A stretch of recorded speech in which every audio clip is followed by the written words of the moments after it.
மத்திய அரசு பண்ணிடுச்சு, மத்திய அரசு இது பண்ணிச்சுன்னா அறிக்கை விடுங்க. விஜய் அறிக்கை விட்டாரா? தாவேக்கால யாராவது சொன்னாங்களா? பயந்து கூட சொல்லாமல் இருப்பாங்க. பயந்து சொல்லாமல் இருக்குன்னா எதுக்கு அரசியல் வர? இதுக்கே பயப்படுறேன்னா அப்புறம் எதுக்கு அரசியல் வர? நீ 9ஆம் தேதி ரிலீஸ்ன்னு ஃபிக்ஸ் பண்ணிட்டேன்னா உனக்காக நாங்கள் எல்லாம் வந்து வேலை செஞ்சு 9ஆம் தேதி கொடுக்கணுமா? இதுதான் எங்கள் வேலையா? உச்சநீதிமன்றம் போனால் உச்சநீதிமன்றம் என்ன பாச்சு சார் இந்த மாதிரி சிவில் ஜட்ஜி மாதிரி கொடுத்தாங்க. தலைமை நீதிபதி அமர்வுக்கு போனோம், காரியத்தை போய் அனுப்பிச்சி விட்டாங்க. இப்போ நாங்கள் என்ன சார் பண்ணுறோம்? சிபிஐக்கு கூட டெல்லிக்கு அழைச்சிருந்தாங்க. அப்புறம் ஜனநாயகம் தடை பண்ணுறாங்க. எடப்பாடி வேற எங்கள் கட்சியில் பெரிய கட்சி வரும் அப்படின்னு சொல்லியும் இவர் வரல அப்படிங்கிறதுனால இந்த நெருக்கடிலாம் ஒரு வேளை பிஜேபி வச்சு கொடுக்குறாங்க. நம்ம தான் காங்கிரஸ் ஆசை பேராசை ஜெயிப்பவங்க இப்போலாம் கணக்கு இல்லை. சும்மா ஏதாவது ஊட்டின்னு அரசியல் தெரிஞ்சால் தான் டெய்லி இருக்கிற பிரச்சனைகள்லாம் அறிக்கை பேட்டி கீட்டின்னு வரும்.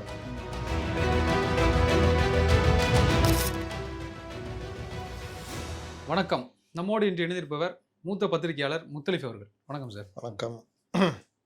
ஜனநாயகம் படத்தை படு பயங்கரமாக மிக தீவிரமாக மத்திய அரசு தடை பண்ணிக்கிட்டு இருக்கு அப்படின்னு காங்கிரஸ் ரொம்ப தீவிரமாக பேசிக்கிட்டு இருக்காங்க. உண்மையிலே அப்படி தான் நடக்குதா? இல்லை இவங்க காங்கிரஸ் தீவிரமாக ஏன் விஜயை அந்த மாதிரி ஆதரிக்கிறதுக்கான காரணம் என்னவா? இப்போ உங்களுக்கும் எனக்கும் சண்டை. நான் உங்களை வண்டையாக திட்டுறேன். இவர் பார்க்குறாரு நம்ம கேமராமேன். அவர் போய் வெளியிலலாம் சொல்கிறாரு, போலீஸ்லேயே புகார் கொடுத்துறாரு. சார் வண்டையாக திட்டுறார் சார், கொலை மிரட்டல் விடுக்கிறார் சார். போலீஸ் வருது. நான் சொல்கிறேன் சார் நான் எங்கே சார் திட்டினேன்? இதான் அவர் சொன்னார், கேமராமேன் சொல்கிறாரு. ஏங்க கேமராமேன் சொல்கிறாருங்க, சம்மந்தப்பட்ட ஃபெலிக்ஸ் சொன்னாரா அப்படின்னு நான் கேட்குறேன். நீங்கள் முணுக்குறீங்க. இதுதான் இப்போ நடக்குது. மத்திய அரசு பண்ணிடுச்சு, மத்திய அரசு இது பண்ணிச்சுன்னா அறிக்கை விடுங்க. விஜய் அறிக்கை விட்டாரா? தாவேக்கால யாராவது சொன்னாங்களா? மத்திய அரசு எங்களை வஞ்சிக்கிறது, படத்தை வெளியில் விடாமல் தடுக்கிறது, மத்திய அரசு உன்னை விடமாட்டோம் அப்படி ஏதாவது சொன்னாங்களா? யாரும் சொல்லலை. இவங்க தானே புலம்பினுங்கிறாங்க. இது எப்படி கரெக்டாக இருக்கும்? இதை வச்சுக்கிட்டு மத்திய அரசு அது பண்ணு இது பண்ணால் எப்படி சரியாக இருக்கும்? பாதிக்கப்பட்டவங்க சொல்லணும்ல, மத்திய அரசு எங்களை இந்த மாதிரி வஞ்சிக்கிறது. பயந்து கூட சொல்லாமல் இருக்கலாமோ? பயந்து சொல்லாமல் இருக்குன்னா எதுக்கு அரசியல் வர? இதுக்கே பயப்படுறேன்னா அப்புறம் எதுக்கு அரசியல் வர? உன்னை வஞ்சிக்கலன்னு தெரியுது இல்லை, அப்புறம் என்ன பிரச்சனை? இது ஒன்று. இன்னொன்று நான் என்ன கேட்குறேன், கோர்ட்டு என்ன சொல்லுது? என்ன ராசா, நீ 9ஆம் தேதி ரிலீஸ்ன்னு ஃபிக்ஸ் பண்ணிட்டேன்னா உனக்காக நாங்கள் எல்லாம் வந்து வேலை செஞ்சு 9ஆம் தேதி கொடுக்கணுமா? இதுதான் எங்கள் வேலையா? சான்றிதழே கொடுக்காம நீ படத்தை வெளியிடுவியா? என்ன கணக்கு உன் கணக்கு அப்படின்னு வச்சு வாங்குவாங்கன்னு வாங்குறாங்க. இவங்க படம் எடுக்கிறாரு. என்ன சொன்னார்? மலேசியாவில் 33 ஆண்டுகள் திரையில் இருந்தேன், என்னை வாழ வைத்தீர்கள். 33 வருஷமாக இருந்தோம், அந்த அனுபவன்றது இல்லை பாருங்க.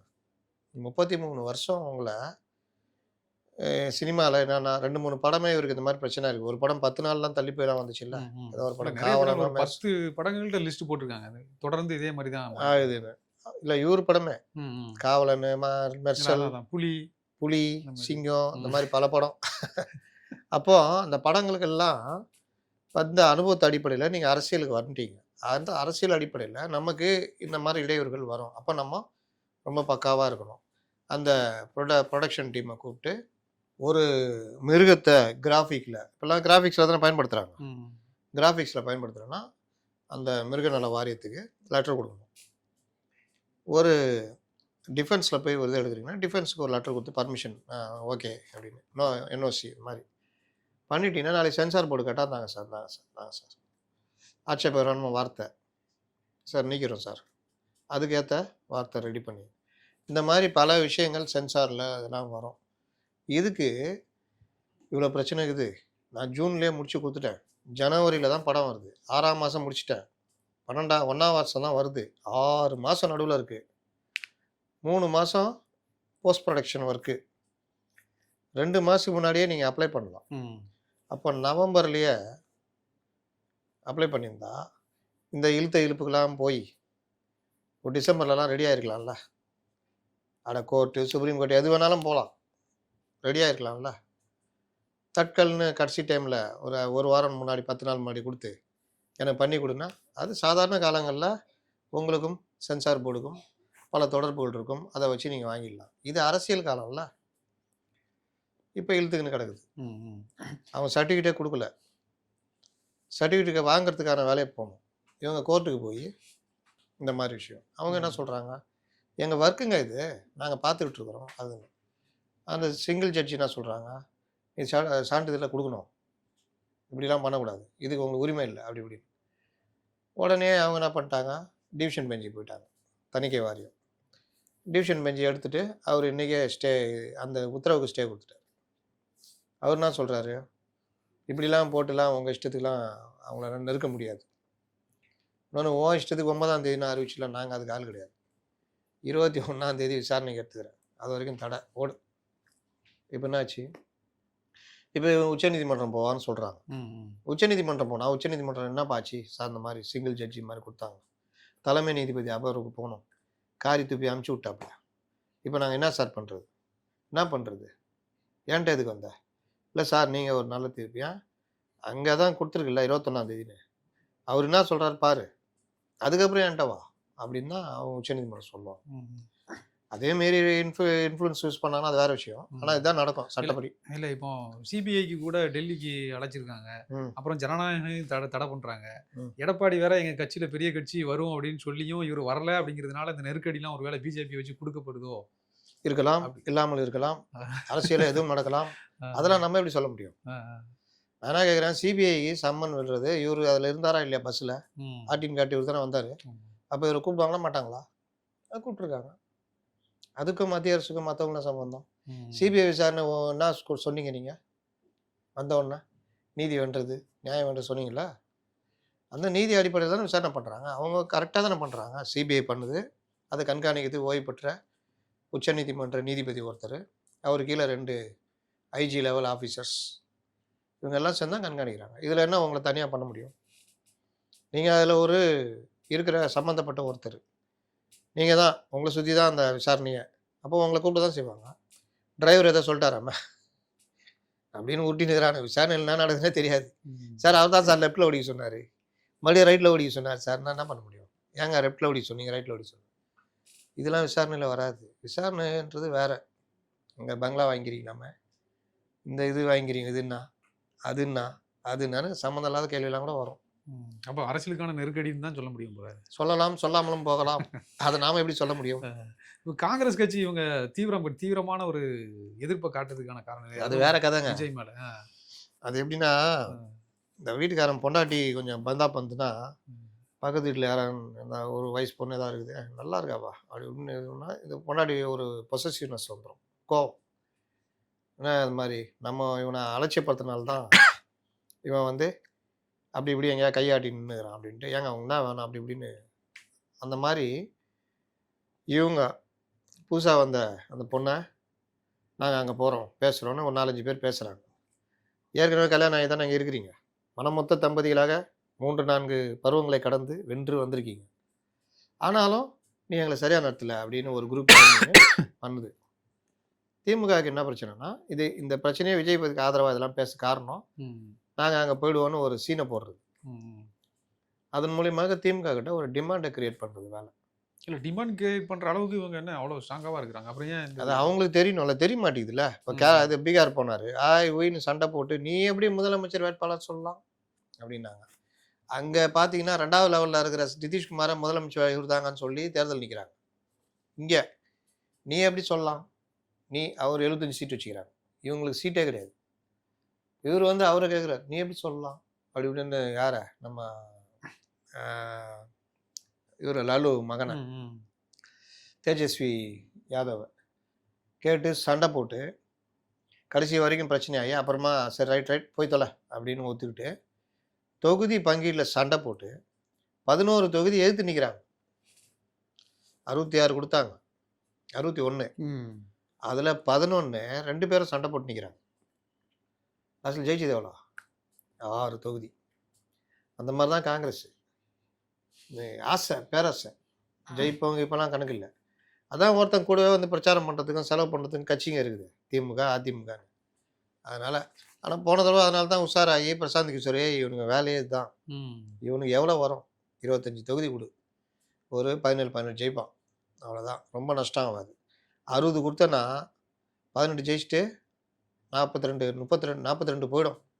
அதனால் இவங்க அவ்வளோலாம் கொடுத்து வேஸ்ட் பண்ணாதன்னாங்க. அதே மாதிரி பண்ணாங்க. இப்போ அப்படி சொல்லின்னுக்குறாங்க. இவங்க போவாங்களா தாவேகா கூட? தாவேகா தடுமாறினுக்குது. இன்னைக்கு ஒரு தேர்தல் அறிக்கை தயாரிப்பு குழு போட்டிருக்காங்க. யாராவது அதில் அரசியல் தெரிஞ்சவங்கன்னு பார்த்தா ஜேசிடி பிரபாகரன் மட்டும்தாங்கிறாரு. நாஞ்சில் சம்பத்துக்கெல்லாம் இந்த நிர்வாக ரீதியெல்லாம் தெரியாது. நான் எப்படி யாரை போடணும் தேர்தல் அறிக்கை தயாரிப்புக்குள்ள? செங்கோட்டையனை போடணும். ஏன்னா அவருக்கு அவருடைய அனுபவம் பல துறைகளில் அமைச்சராக இருந்திருக்காரு. விவசாயம் அந்த மாதிரி சார்ந்ததோடு தெரியும். அதனால் அவர் கொஞ்சம் பண்ணுவார். பெரிய ஸ்ட்ராட்டஜி டீம் வச்சுக்கிட்டு அவங்களுக்காக ஆய்வு பண்ணிக்கிட்டு இளைஞர்களை தமிழகம் முழுவதும் அனுப்பி டேட்டாஸ் கலெக்ட் பண்ணிகிட்ருக்கார். பிரச்சனை என்ன, டேட்டாஸ் என்னன்னு. ஆதவ அர்ஜுனா அவரை போடணும். இன்னொன்று அவர் தான் பிரச்சார குழுவுடைய தலைவர், புரபகண்டா செக்ரட்டரி, பொதுச் செயலாளர். அவரை போட்டால் நாளைக்கு தேர்தல் அறிக்கை அவங்க தான் பிரச்சாரமாக கொண்டு போக போகிறாங்க. இவங்க 2 பேருமே போடல. துண்டு துக்குடா நேற்று சேர்ந்ததெல்லாம் போட்டு ஒரு இதான் அந்த கட்சி. இப்போவும் பாருங்கள், ஜனநாயகன் ஒரு பக்கம், சம்மனுக்கு போகிறதா ஒரு பக்கம். பொதுமக்கள் பிரச்சனை பற்றி இவங்க என்னைக்கா பேசியிருக்காங்க? கடைசியாக ஈரோடு கூட்டம். அதுக்கப்புறம் பாருங்கள், இதுதான் அந்த கட்சியுடைய நிலைமை. இல்லை அவங்க அரசியலாக இன்னும் தெளிவடையலைன்றீங்க? அரசியலே தெரில, தெளிவடையில அரசியலே தெரில. சும்மா ஏதாவது ஊட்டின்னு அரசியல் தெரிஞ்சால் தான் டெய்லி இருக்கிற பிரச்சனைகள்லாம் அறிக்கை பேட்டி கீட்டின்னு வருமே. ஜனநாயகன் பிரச்சனை தானே. யாராவது ஒருத்தர் எதிர்த்து அறிக்கை ஒன்றுமா வேணாமா? தாவேகாவை எந்த சக்தியாலும் வீழ்த்த முடியாது. ஒரு படத்துக்கு இடையூறு கொடுப்பதன் மூலமா எங்கள் வெற்றியை தடுக்கும் அப்படி இப்படி அதை உருட்ட வேண்டியதானே. உருட்டினா தானே அவனும் கொஞ்சம் தெம்பாவான், ரசிக்கணும். என்னடா தலைவன்ட்டு இருந்தால் அறிக்கையே வரல. சோடாங்கர் கிரீஸ்டப்பா, யார் அவர் கிரீஸ்டப்பா சோடாங்கர்லாம் அறிக்கை விடுறாரு. நம்ம தலைவன் அறிக்கை விட மாட்டேங்கிறான்னு தானே கோவம் வரும்ல. அதான் சார், இப்போ எடப்பாடி அவர்கள் வந்து அமித்ஷாவை போய் சந்திச்சது விமர்சனம் பண்ணிட்டு இருந்தாங்க. என்ன எப்படி பண்ணுறாங்க அப்படின்னா, இப்போ கூட்டணி பேச்சுவார்த்தைக்காக போகிறாங்க, சீட்டு பேச்சுவார்த்தைக்காக போகிறாங்க. ஏன் ஜெயலலிதா இருக்கும்போது இல்லை ஆளுமைகள்லாம் இருக்கும்போது அவங்க வந்து பேசுனாங்க, இவர் ஏன் அங்கே போகணும், டெல்லிக்கு ஏன் போய் பேசணும்? அவர் அங்கே போகிறாரோ இங்கே வராரோ உனக்கு என்னையா? அவர் வந்துட்டு அவர் தானே முதலமைச்சர் ஆக போகிறாரு ஜெயிச்சா. இல்லை அதான் இப்போ அவங்க அதை தானே சொல்லுவாங்க. ஏன்னா நீங்கள் அமித்ஷா பேச்சை கேட்குறீங்க, பிஜேபி பேச்சை கேட்குறீங்க, அதனால தான் நீங்கள் ஒன்றுபட்ட அதிமுக உங்களால் கொண்டு வர முடியல அப்படின்னு அதனால தான் கொஸ்டின் வச்சுட்டே இருக்காங்க. வராமல் போட்டோம், உனக்கு என்ன? நாங்கள் தான் ஜெயிக்க போகிறோம். கூட்டணி அமைச்சாச்சு. டிடிவி ஊட்டியிருந்தார். முதலாளியை மாற்றினா தான் அந்த கம்பெனியில் வேலைக்கு சேருவேன்னு சொல்லியிருந்தார். அவர் தான் சம்பளம் கொடுக்குற முதலாளி. வேலைக்கு சேரியா என்ன? சரி சரி அப்படின்னு சேர்ந்துனாப்புல. இந்த இன்றைக்கி அவங்க பிரேமலதா அப்படி இப்படின்னு ஊட்டிட்டு வருவாங்க. அதனால் கூட்டணி கட்சியெல்லாம் ஒன்றாவதா இல்லையா? இங்கே விஜய் பிரிக்கிற வாக்குகள் திமுகவுடைய வாக்குகள்னு ஊருக்கே தெரியும். அப்போ அவங்க ஜெயிக்கிறதுக்கான அவர் டெல்லி போனான்னா அமித்ஷா இங்கே வரலையா? இங்கே வந்தார்ல? பார்க்கல அவர் பார்க்கல.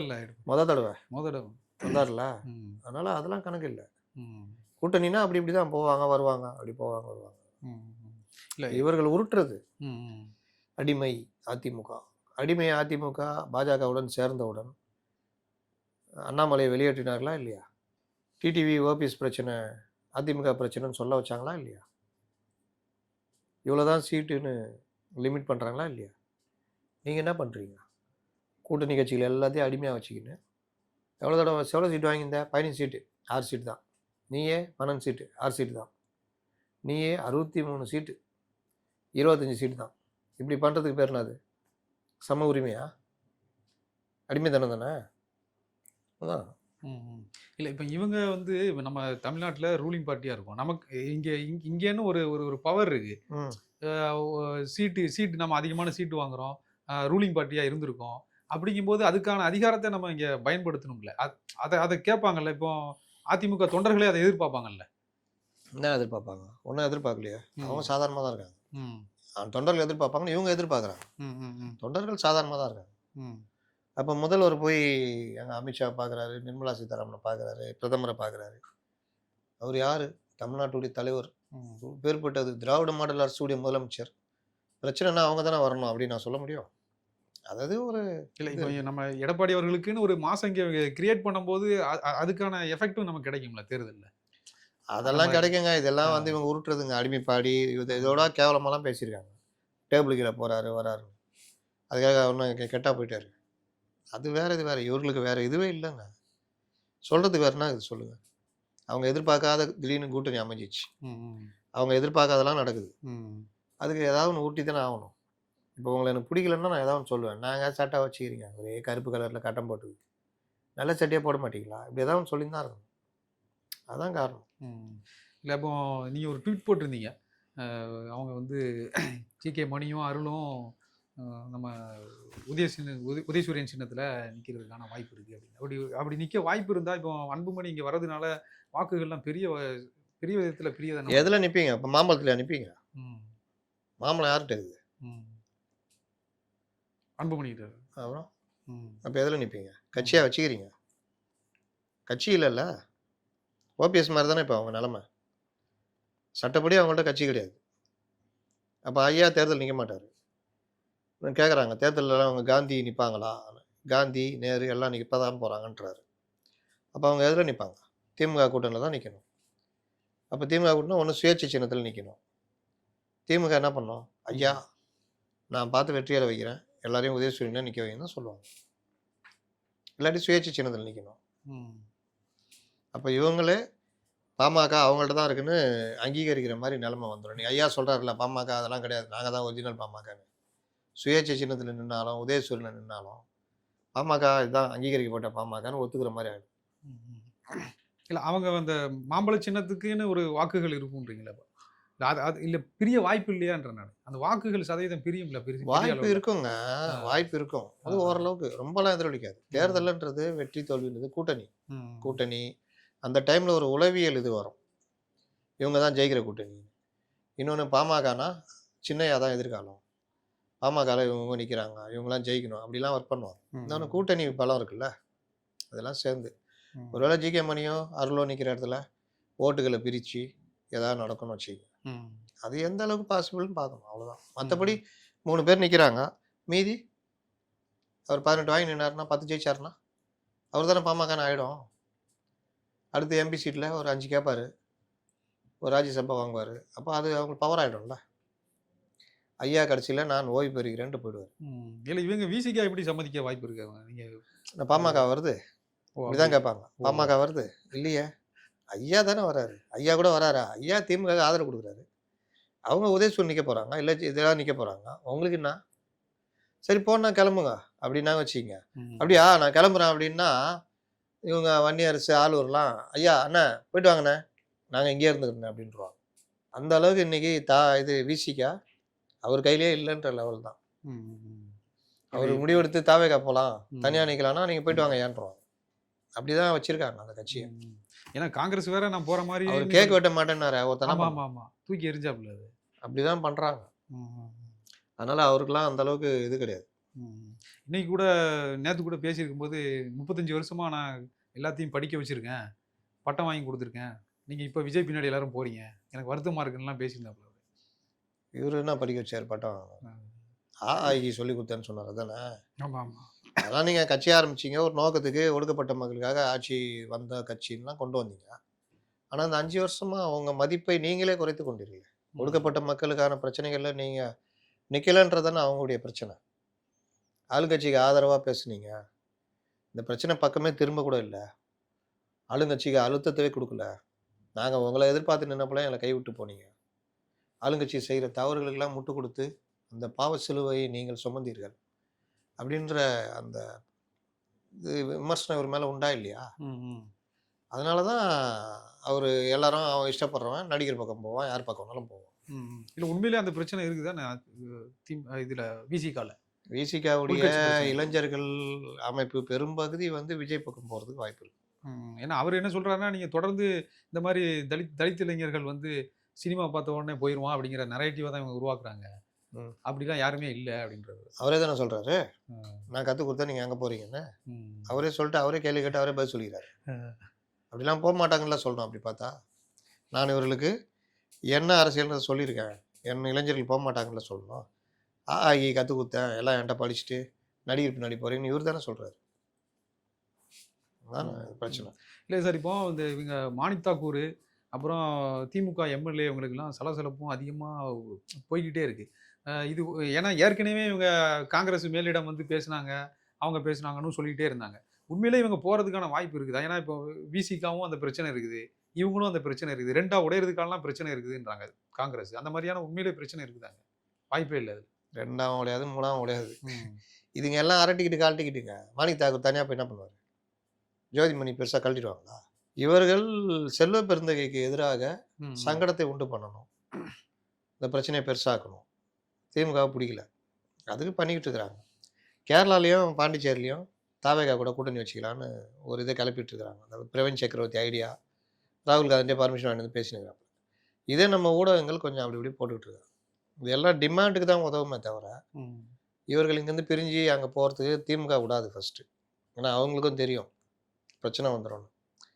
காங்கிரஸுக்கும் தெரியும் நம்மளை தூக்கி சுமக்க முடியாதுன்னு. தீனி போடணும்ல. ஆமா. அவங்களுக்கே தீனி போடுற நிலவில் இருக்கிறாங்க. புசி குத்தா வாங்கிக்குவாப்புல. நான் அது தேர்தல் செலவா?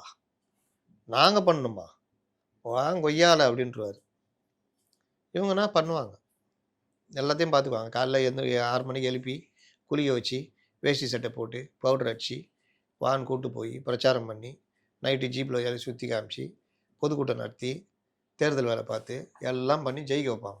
இப்படிதானே காங்கிரஸ் ஜெயிச்சுன்னு இருக்குது. அங்கே போனால் யார் என்ன பண்ணுவான்? படுக்க வச்சு மேலே ஏறி நங்கு 4 மிதி மிதிப்பான் நம்ம நண்பா நண்பி. அதனால் போகிறதுக்கெல்லாம் வாய்ப்பு இல்லை. போனால் அனுபவிப்பார்கள்.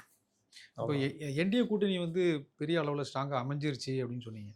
ஆனால் இப்போ இவங்க வந்து இந்த திமுகவினுடைய அந்த ஊழல் ஃபைல் ஆளுநர்கிட்ட எடப்பாடி அவர்கள் கொடுத்ததும் கொடுக்கறதுக்கு முன்னாடி வந்து என்னன்னா, இப்போ இவங்க பென்ஷன் திட்டத்தை அறிவிச்சது, லேப்டாப் அறிவிச்சது வந்து இவங்களுக்கு ஒரு பயம் இருந்துச்சு. ஸோ அதனால இவங்க வந்து மறுபடியும் ஊழல் பட்டியலுக்கு கொடுக்குறது வைக்கிறதுங்கிறத இவங்க சும்மா ஒரு பேருக்காக நரேட்டிவாக உருவாக்கிட்டு இருக்காங்க அப்படின்னு. உண்மையிலே இவங்க பென்ஷன் திட்டம் வந்து ஒரு இம்பாக்ட் உருவாக்கியிருக்கா?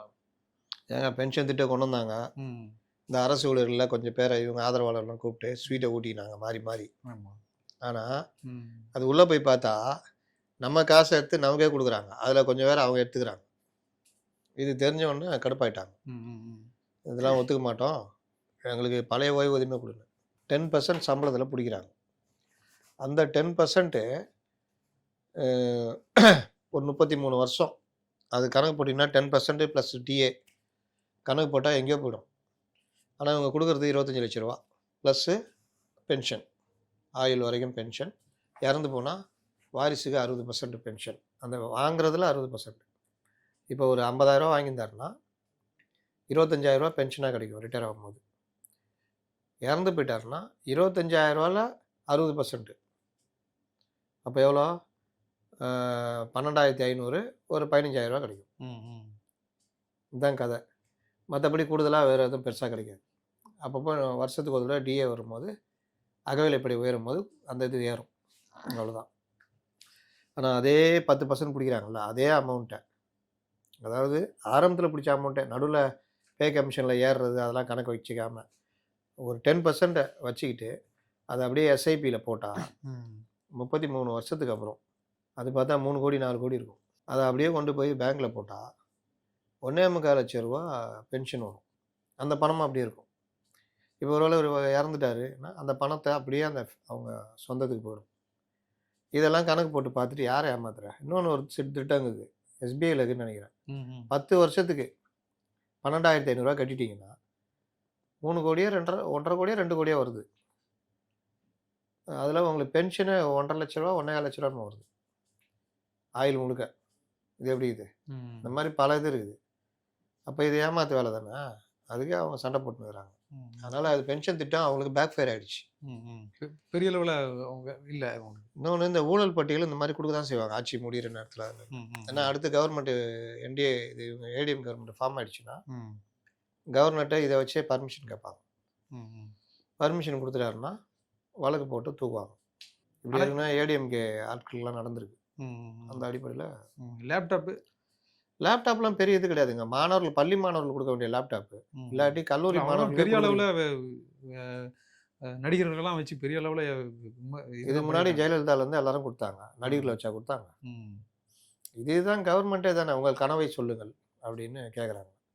நீங்கள் ஆட்சியை விட்டு இறங்கணும், அதான் என் கனவுன்னு ஒருத்தம் கீழே போடுறோம் பதில்.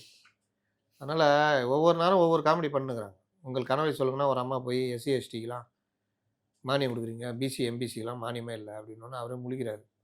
இந்த மாதிரி பல கூத்து, பலருக்கும் பல கனவு இருக்கும். கஞ்சா இல்லாத தமிழகம், போதை இல்லாத தமிழகம் வேணும்னு என் கனவுன்னு சொன்னா செஞ்சு கொடுப்பாரா? கனிம வளங்களை கடத்தாத ஒரு தமிழகம் வேணும். மணல் கடத்தல் இல்லாத தமிழகம், லஞ்சம் இல்லாத தமிழகம் இப்படிலாம் கேட்டா, நல்ல ஓட்டை உடைச்சல் இல்லாத பேருந்து, சாலைகள் நன்றாக இருக்கின்ற சென்னை, இதெல்லாம் என் கனவுன்னு சொன்னா செஞ்சு கொடுப்பாரா? நன்றாக தமிழில் பேசக்கூடிய மேயர் பிரியா, அப்படிலாம் கேட்டா கனவை நிறைவேத்தி கொடுக்க முடியுமா? அதனால அந்த மாதிரி டெய்லி அது பேர் வச்சுட்டு இருக்காங்க. அந்த லேப்டாப் வந்து கல்லூரி மாணவர்கள் கூட ஃபர்ஸ்ட் இயர் கொடுத்தா கூட அவங்களுக்கு தான் யூஸ் ஆகும். ம். வெளியே போறாங்கல்ல ஃபைனல் இயர் முடிச்சு, அவங்களுக்கு போய் கொடுத்தா அவன் வேலை தேடி போறான். அவன் கல்வி கட்டணம் வாங்கியிருப்பான்ல, கடன், கல்வி கடன். அதை ரத்து பண்ணினா கூட அவன் நிம்மதியாக வேலை தேடுவான். அதனால இது எல்லாமே தேர்தலை ஒட்டி இவர்கள் பண்றாங்க. இதான் நடக்குது. இல்ல சார், இப்போ பிஜேபி வந்து 3 அமைச்சர்கள் ஊட்டல். வேணும் எங்களுக்கு உட்டாலக்கடி நியூஸ், 76 சீட்டு. உட்டாலக்கடி நியூஸ். பிஜேபி கேட்கறது 30 சீட்டு. அந்த அமைச்சர் 30 பதவிலாம் இல்லை. ஒன்றும் கிடையாது. அப்ப இவங்க கூட்டாட்சி அப்படின்னு சொல்றதுலாம் சும்மா. எல்லாம் உட்டாலக்கடி நியூஸ். ம்.